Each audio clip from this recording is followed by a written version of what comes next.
Hello and welcome to the channel. Go ahead, hit the like, hit the share. As you know, we got the first witness on the stand. Let's see what the news had to say. Federal prosecutors say R. Kelly is a predator who dominated and controlled underage girls. The 54-year-old R&B singer's racketeering trial got underway in New York yesterday. It's just one of the criminal cases he's facing. Joining us now for more on this is Jerhonda Duncan. Jerhonda, good morning. One of R. Kelly's accusers testified yesterday. Can you tell us who she is and what the prosecution is trying to prove by having her speak? Well, you know, this case is really all about sex crimes. It's about conducting an enterprise, as prosecutors say, and they're hoping to show a pattern. They're showing witnesses. They want to bring forth witnesses that will talk to them, like Jerhonda Pace, about their experiences with R. Kelly. The defense, on the other hand, is trying to poke holes in the testimony early on, even in their opening arguments, saying, show me the proof. Where is the proof? But going back to Jerhonda Pace, she was someone that was also interviewed for that documentary that appeared on Lifetime, Surviving R. Kelly. The same story that she told in that documentary is the same one that she told jurors yesterday, that she was 14 when she was outside during R. Kelly's first trial that you might recall, when he was indicted on child pornography and later acquitted in 2008. She talked about going to that trial, attending it as a supporter, as a fan, and then later meeting him and actually having interaction with him when she was 16 years old. She said that R. Kelly took her virginity, that she did tell the singer that she was older than 16 at the time, that she was 19 years old, but then later told him after they had sex, she said that she was only 16, and that his response, according to her, was continue to say that you're 19 and act like you're 21. So right there, you're setting up the case for someone who knew that a person was underage and continued to have sex with them. But again, the bigger picture in this case is that they're saying R. Kelly led an enterprise. They're using RICO statute, the similar things that they would use for a mob or a gang, but they're saying that he led people, his associates, managers, to direct them to do different things and transport women over state lines for the purpose of having sex with them. Yeah, that racketeering charge and that alleged the way that they say that he created this criminal enterprise. Definitely something that we've been hearing about from the prosecution. But regarding the defense opening and their opening argument yesterday, what case did they make to jurors? You mentioned that they're trying to poke holes. What kind of holes did they try and create? You know, the defense, interestingly enough, went for about 2 hours, and there were a number of times where the judge had to stop in the middle of her argument, Nicole Blank Becker, who's arguing on defense of R. Kelly, and basically reminded her that she is to present the jurors with what evidence she can expect or what evidence they can expect to hear, and pretty much give her argument as to why she does not believe that this evidence will hold. Instead, there were times where she said to the jurors, you know, how can you lead the enterprise and be the enterprise? And the judge stopped her and said, wait, I will tell the jurors and instruct them on the law. You talk about what the evidence is that they will expect to hear from during this trial, or some of the evidence that they will expect to hear during this trial. So that, I'm certain, had some sort of effect on jurors, because that happened a number of times. There were times where you weren't really sure where she was going with her defense, but really going back to the fact that, you know, R. Kelly had fans, and it was known that he had girlfriends, she said, and that these women who were with him knew that he had girlfriends. She didn't really say much, though, about this idea that he was having sex, allegedly, with underage girls. She focused on the fact that these women knew what they were getting into. She said that a lot of them were super fans and they wanted fame, and that's what they're motivated by even today.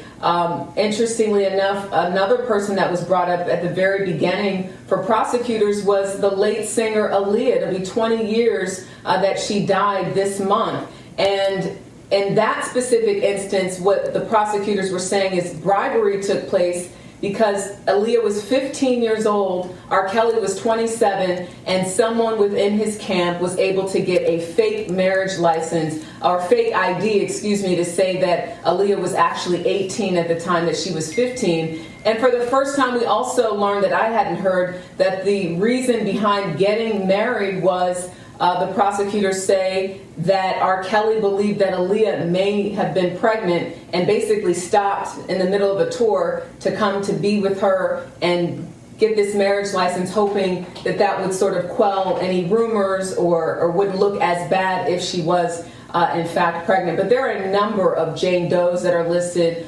Someone who said that she was a former intern at a radio station and then ended up locked in a hotel room, that she had, some Chinese food and some Coke and somehow passed out and then woke up to seeing R. Kelly in the room and believing that he had had sex with her and she was passed out. Again, you're hearing from Jerhonda Pace, who's still going to testify later today.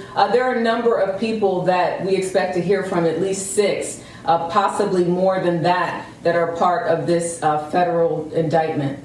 Bless their little heart. Of all the people they want to put on the stand first, they put on Jerhonda Pace. And again, she points out the indiscrepancies with her story.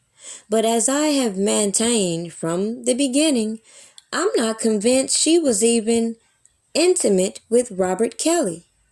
I believe she had more intimacy with other individuals such as Bubba, Dominique, and all these other people she has mentioned, including her now husband. She already started off lying, including how she was recruited and leaving out tidbits as how she was doing some recruiting herself. Not to mention the fact that they had this whole thing about her age when clearly before she plotted with these other people on the internet, she was saying that Robert Kelly didn't know she was 16, and then she flipped the story to say that she told him of her age after they were intimate. Does that even make sense? So by law, hypothetically, if what she said was true, then this man would be guilty of statutory rape because she lied about her age, because only certain locations allow you to use a mistake of age defense. So with her doing that and no one pushing the issues of women or boys lying about their age being prosecuted for such, we're going to have these type of sketchy situations. But as I have maintained from the beginning, I don't believe she was in a relationship with Robert Kelly. In fact, I believe because she was in a situationship with Bubba and other individuals, they put her in the line to get these cash settlements. Is it coincidental that now all of a sudden these publications are referencing Jerhonda Pace as Jerhonda Johnson Pace? Because if you looked it up, Jerhonda Johnson, you will see these previous publications that will clearly dispute her testimony that she gave. That will then lead you to the adult woman she was with at the trial that will again dispute her testimony. Think about all this money they claim that Robert Kelly dished out to silence these girls, and look at the way they lived. It just don't add up. So clearly, motivation as to why they're speaking out yet again. Oh, I get it. Because these girls look young and they got on platforms shedding these crocodile tears and gave you these stories. We're just supposed to believe them and take what they said at face value and not dig into the stories they actually showed us cannot be true. If you haven't already, make sure you go and check out my playlist on Jerhonda Pace, as it will give you a little more insight as to the detailed fabrications we have caught her in and how she participated in this conspiracy online and why you should be surprised by her attitude as to now having to testify to all the things she has spread so freely via social media.